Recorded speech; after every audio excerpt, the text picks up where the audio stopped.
Matod pa sa atong tubag sa Salmo, mura man ni siya instruction unsa man tay gisulti, ayaw paghikalimti ang mga buhat sa Ginoo.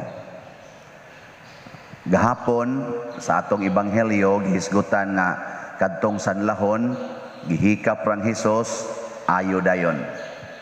Niya ang tanang mga giyawaan wag tangyawa.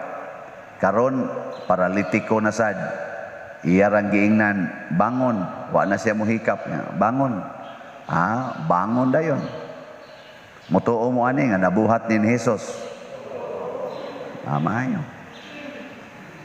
Niya, mutuo na gyud mo nga ang isulti ni Hesus mao gyud atong sundon. Diri sa atong unang pagbasa, niingon diri, matngoni ninyo ha nga kining gisaad sa Ginoo nga pahulay nga makasulod gyud mo ani. Ngano man, siya wa biya tay kalainan sa mga Israelita. Ang mga Israelita nakakita baya sila sa kahibulungan nga gibuhat ni Hesus. Grabe kayong ilang pagtan-aw sa mga buhat sa Ginoo, pero wa sila motuo. Nagsigi sila sa ilang pagkamasupilon, mo nang wa sila makatilaw sa pahulay sa Ginoo.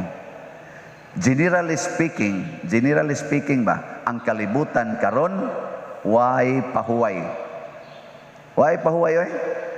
Kada lang ato mga business establishments, labi na din hiron sa Cebu. Daghan kaayo nga inig kagabi siging trabaho, way pahuway. Unya inig kabuntag, sige gyapong trabaho, way pahuway.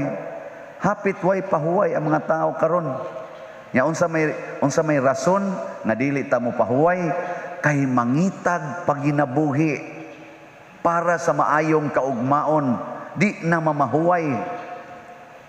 Una, ngano man, kay wa naman ta mo tuo nga ang Ginoo mo'y tighatag natong pagkaon, mo'y tighatag nato og kaayuhan sa atong mga sakit.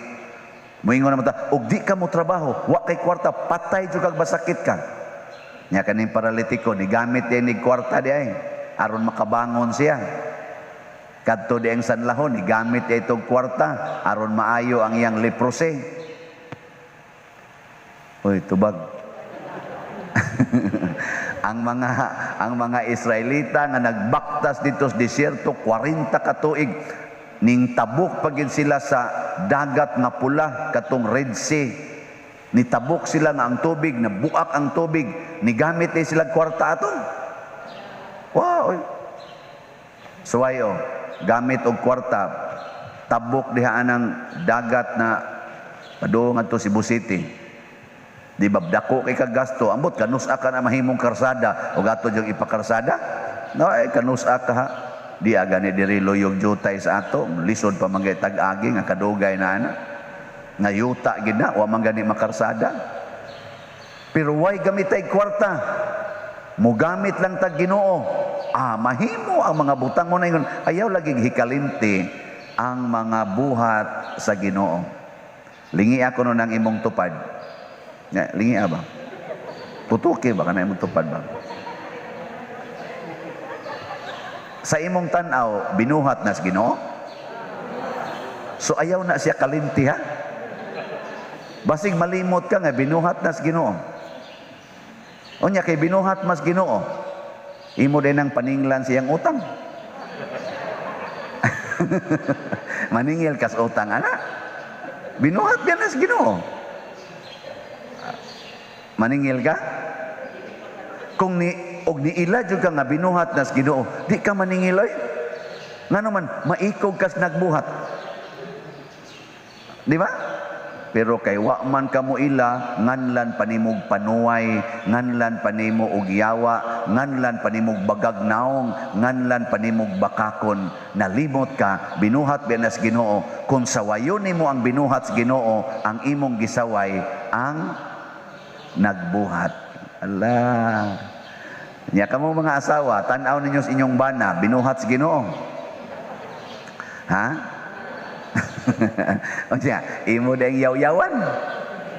imo di ang awayon. Og diila ka nga binuhat nas Ginoo, dila jud ka malimot. Maingon jud ka nga palahubog sa ning hinimos Ginoo da. Ana ra ka? Di ka mingon kanang imong pagkapalahubog. Nya kamong mga bana, muilapod mo nga kanang inyo mga asawa binuhat nas Ginoo. Usahay di ka ila ang bana nga binuhat sa Ginoo, yanohon lagbiya, ilisan lang daig silingan. Ilisan pa to mga prostitute. Buwagaw kay buhok ba? Kuan na kay mga naong, puti na kay mga naong. Ilisan lang. Limot siya. Hinimos Ginoo diri. Ana. Sige, kamong mga ginikanan, muila ka mo nga kanang inyong anak buhat nas Ginoo. Ha?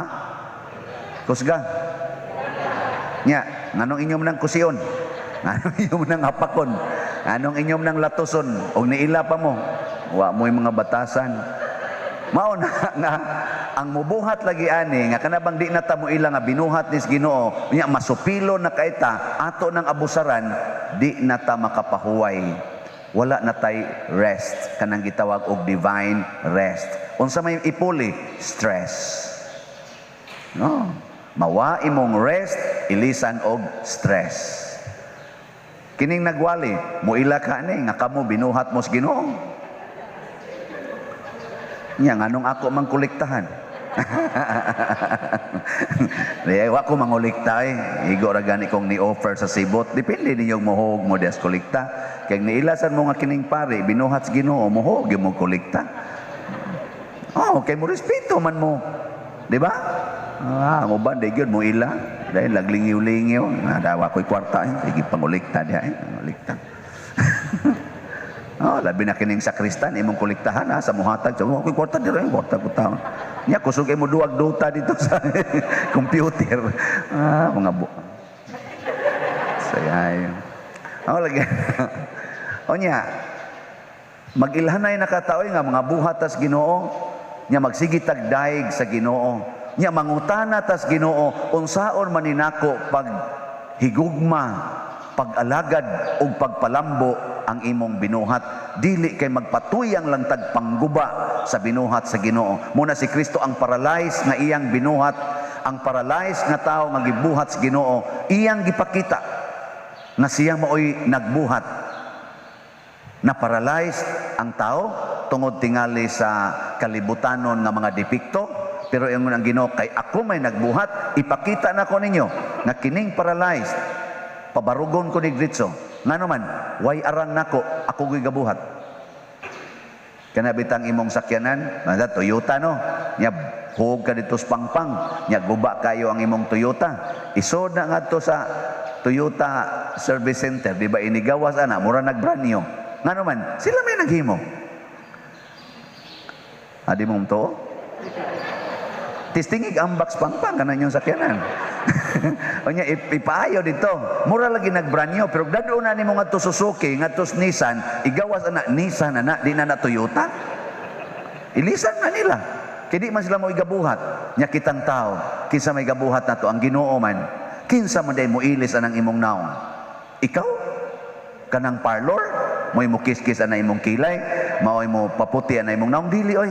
Hangyo ang Ginoo, Lord, brown man ni akong naong, pwede papution? Ana ba? Nya paminaw niya. Ug angayan baka nga muputi imong naong nya lagom imong liog. Angayan baka. basig di sa kaangayan yung Ginoo ayaw lang sad oy. Isa paputian na lang tanan, Lord. Isa, sige, ato ko nung suwayan og paputi. Nya ang imong mamagpapang lagom kay mga naong, nya nikalit lang kag abot nga puti kay ka. Dudahan ka og ila bakang anak. Di ka maikog sa imong mamagpapa. ang kuwang gud nato dili ta mo appreciate sa buhat sa Ginoo, magsigit tag panguriksyon sa Ginoo, mura jud kabaotang mohimo. Oy, wagi kabao na tong mobuhat og naong. Ya magsinawayay pagisnaw piyanga lang ng ilong imong buanga kada. Isa gahibat lang ng baba nimo kan. Kaysa may gabuhat ana nga di man kita. Lugdat lang na imong mata. Okay, ikigabuhat anang iyang mata. Hasta sa siya, di sa siya mo'y gabuhat anang nga magbuot man ka. No. May pag mo appreciate ka nga ang Ginoo no may kay pagkahimo imong ilong isa nga naman isa di gyud masabod og naay mga barbed wire. Muhanoy ra gyud no kay naay barbed wire mainat ang imong datagas og ilong ay mainat oy. Kuwang tas pag-appreciate kay balimot manggod ta nga ang Ginoo mo'y nagbuhat. Mao mo kunay problema na to. Mura magkitay gabuhat. Kining akong pagkapari kinsa may gabuhat ani. Unsa may purpose? Para sa madre unsa mo di ay para ginis madre aron nga ang madre maka-feel sad nga do na may counterpart. La sister na rin. Na ako mga counterparts ay tanaw wala na. Mobisita gina sila sa pare sa aton yung bisitahon atong counterpart. Pero di masala sila mobisita nga magtinagsa kay peligro man disgrasya man sila. Tanawa di ba tinagotlo tinagop ata kay ilam sang girespetuhan ang binuhat sa Ginoo sa time di ra ba ni kakumpiyansaan ang binuhat sa Ginoo da aw mauro sa da kamugod ay mo tugatugag kuyog sa pare nga kamuroy tinagsata na ay gyud testing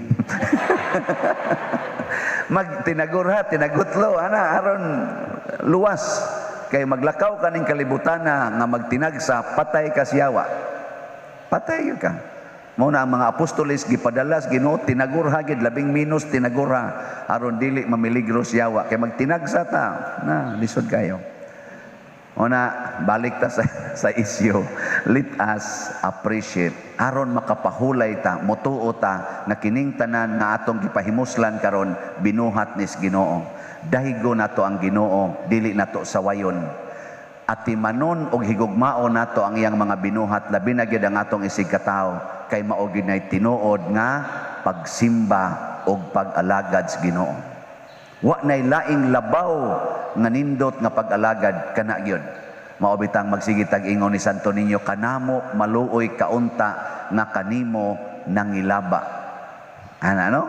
Nya unsa man ano to pag-express nga namo maluoy kaunta. Moingon gyud na ang Ginoo maluoy jud ko nimo kay maluluyon kay kas akong mga binuhat.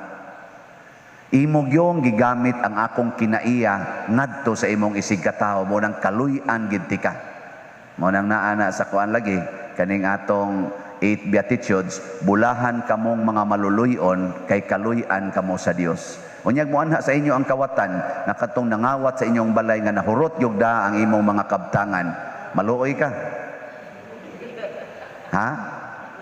Oh, natutok na di madasa na padire ana. Kani bitang akong driver kanis Edgar ingon din ako, ikaw gar nagpractice na karog gugma. Higugma ko pa dire nako. Garaon magkakayo ingon sa wa na pa dire din ako garaon. Maluoy jud ko nako maluoy jud ka. Insya nako unya inig uli ro nimo sa inyo. Girip ang imong anak nya gipatay pa gyud. Maluoy kas garip sa di na sana madapa dire. Nako buangon lagi ka. Ingon anak tayo, tanawa si Maria, gipatay ang iyang anak siyang atubangan. Unsa man yang gibati, kaluoy ngadtos mga nagpatay siyang anak. Wa siyang suko. Gid mo gyapon ayo so sige. Nindog lang ta. Mga igsuon si Jesus ang matamis uyamot nga Dios o Ginoo